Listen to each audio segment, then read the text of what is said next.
ये और बात है, नीतीश कुमार जी बोलते हैं कि हम ही दिए हैं, हम ही देंगे। दिए हैं कोई उन्होंने अपने मन से तो दिया नहीं। जब भी वो दिए हैं तो समझिए कि हम लोग लड़े हैं, तब वो दिए हैं।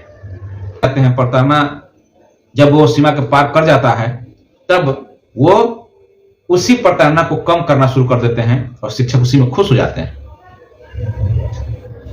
छुट्टी तो पहले भी मिल रही थी, छुट्टी आज भी मिल रही है। अंतर सिर्फ इतना ही था कि छुट्टी कम कर दी गई और आगे जो छुट्टी मिलेगी वो छुट्टी ज्यादा मिलेगी।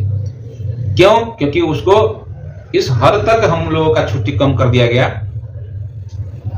कि हम लोग आपस में ही लड़ना शुरू कर दिए, हम लोग बिलबिलाना शुरू कर दिए और स्थिति यह हुआ कि वह छुट्टी हमारे लिए सुखद अनुभूति बन गया। आप लोगों ने हिटलर की कहानी जरूर सुनी होगी कि किस तरीके से हिटलर एक मुर्गे को लाता है और उसका एक एक पंख नोचना शुरू करता है और नोचते नोचते वो सदन में पहुंच जाता है और वहां तक पंख उसका नोचता रहता है और स्थिति यह बनती है कि वह पूरा मुर्गा जो है बिलबिलाता रहता है और एक एक पंख उसका निकल जाता है, जिंदा रहते हैं। हर एक पंख के साथ उसका दर्द बढ़ता जाता है। जब वहां पर उपस्थित सदस्यों ने पूछा कि हिटलर महोदय ये आप क्या कर रहे हैं, तो उन्होंने कहा कि आप लोग इसको सिर्फ देखिए कि क्या होता है। और उसका पंख नोचते नोचते जब पूरा पंख समाप्त हो जाता है तो उस मुर्गा को यूं ही सदन में ही फेंक देते हैं। पंख नहीं होने की वजह से वो पंख भी अपना फड़फड़ा नहीं पाता है, थप से गिरता है, उसको चोट भी लगती है और मुर्गा जोर जोर से चिल्लाने लगता है। इसके बाद उसका दर्द सभी लोग सदन में देख रहे थे कि किस तरीके से वो बिलबिला रहा है, किस तरीके से वो दर्द में करा रहा है।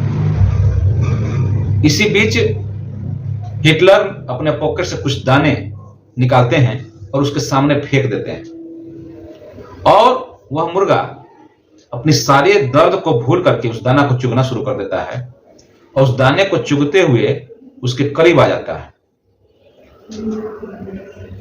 हिटलर दानों को फेंकता हुआ और आगे बढ़ते जाता है और उसके पीछे पीछे मुर्गा दाना चुगते चुगते उसके पीछे पीछे ही जा रहा होता है।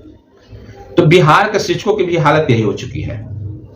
पहले तो मुर्गा की भांति उनके सारे पंख को नोच दिया गया और नोचने के बाद उनको फेंक दिया गया और अब जब दाने के रूप में उनको कुछ दिया जाता है तो फिर सरकार के पीछे पीछे शिक्षक जो दौड़ने लगते हैं। कैसे हिटलर के पीछे जिस तरीके से वो मुर्गा दौड़ रहा होता है, उसी तरह से नीतीश कुमार के पीछे शिक्षक दौड़ रहे होते हैं।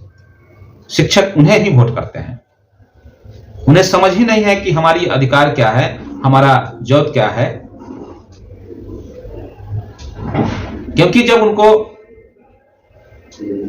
वह एक मुर्गा जानवर है, वो समझ नहीं पाता इन चीजों को, लेकिन इंसान होने के नाते, एक शिक्षक होने के नाते उन्हें तो समझना चाहिए कि किस तरीके से सरकार उन्हें उनका एक एक पंख नोच करके, एक एक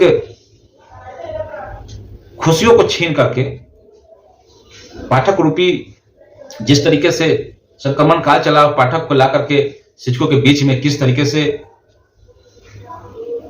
शिक्षकों को बेइज्जत करने का काम किया गया, अपमानित करने का काम किया गया, शिक्षकों को प्रताड़ित करने का काम किया गया। कितने लोगों की नौकरी चली गई, कितने लोग सस्पेंड हो गए, कितने लोगों का वेतन बंद हो गया, कितने लोगों का आज नौकरी भी चला गया। लेकिन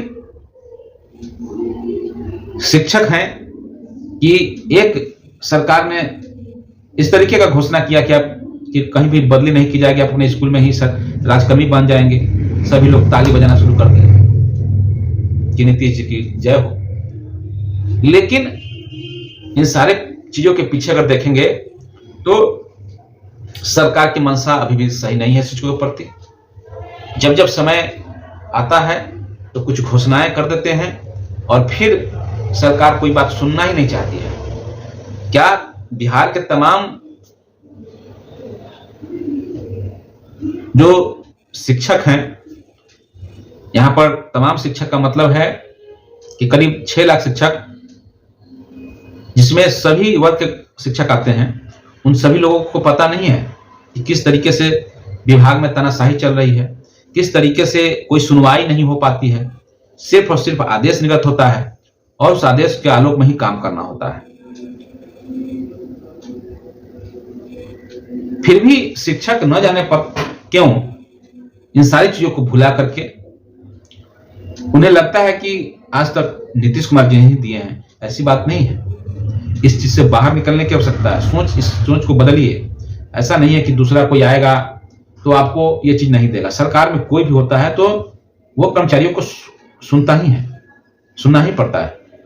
लेकिन जिस तरीके से आपके ऊपर डंडा बरसाया गया, आंसू के गोले दागे गए, जिस तरीके से आप पर लाठियां बरसाई गई, गिरफ्तारियां की गई, वह तानाशाही शिक्षकों को नहीं भूलने की जरूरत है, भूलना भी नहीं चाहिए। हर नियमावली में कोई ना कोई पेंच डाल दिया जाता है कि वहां से कहीं ना कहीं फिर मामला कोर्ट में चला जाता है। आज क्या हुआ? सभी लोगों को जिला बदल करने की बात थी, थोड़ी सी कोर्ट का एक झलक मिला और सरकार बैकफुट पर नहीं गई है, बल्कि ये चाल था कि किसी को बाहर भेजना ही नहीं है। अब बताइए, अगर कोर्ट में मामला नहीं होता तो अब तक तो सभी लोगों को सक्षमता पास वालों को विशेष बना करके जहां तहां फेंक दिया जाता, लेकिन अभी तक नहीं फेंका गया है।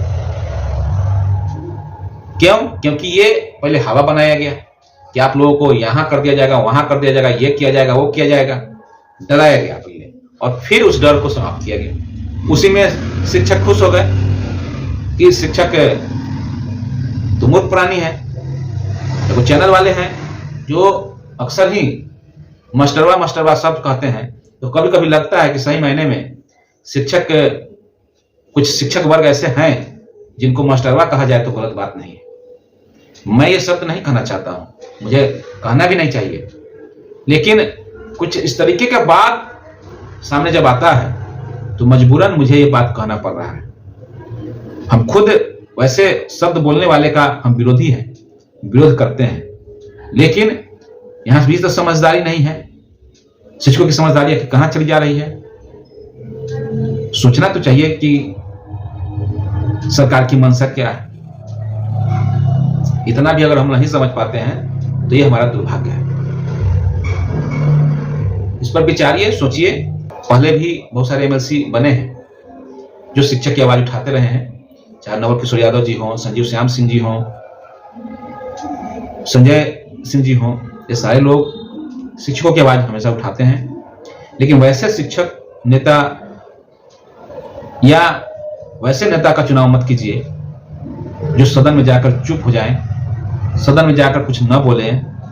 वैसे लोगों का चुनाव मत कीजिए, अन्यथा की स्थिति में शिक्षक को, हालांकि एक एमएलसी की आवाज उठाने से कुछ होना जाना नहीं है, लेकिन हाँ, एमएलसी में जब क्वेश्चन सवाल उठता है तो सरकार को वहां पर जवाब देना पड़ता है।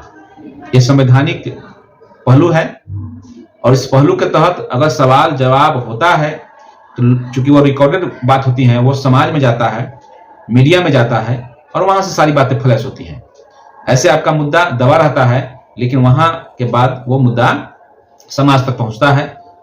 तो ऐसे लोगों का भी वहां जरूरत है। वैसे लोगों को जित दिलाइए, वैसे लोगों को सदन में पहुंचाने का काम कीजिए, ताकि शिक्षकों की आवाज को दबाया नहीं जाए, शिक्षकों की आवाज को बुलंद किया जा सके। तो फिलहाल इस वीडियो में इतना ही। वीडियो अगर अच्छा लगे तो वीडियो को लाइक कीजिए, शेयर कीजिए और चैनल पर नए हैं तो चैनल को सब्सक्राइब कर लीजिए। धन्यवाद। जय हिंद, जय भारत, जय शिक्षक।